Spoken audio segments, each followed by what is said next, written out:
سهر باد یو ځل راشه چې په سپین مخ یې تور زلفان ټالې وهینا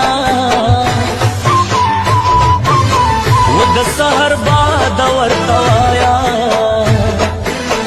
په انتظار ویلی شما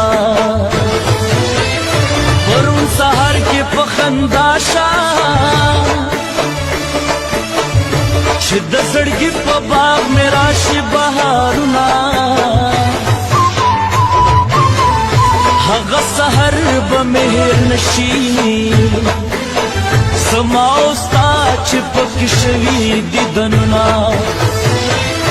زلفو له سړ ورکا سهر دی نو په شاړو دښتو چې ننوشي بارانونه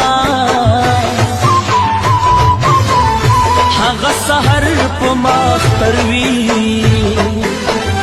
چې د جانان سره مې وشي دیدنونه سهر سبا د خیر یې مکړنو ته به د ناز خیرې کوي اختیا بشنا دا نن سهر به لیل راشه مسافر له در نظم جړا کوما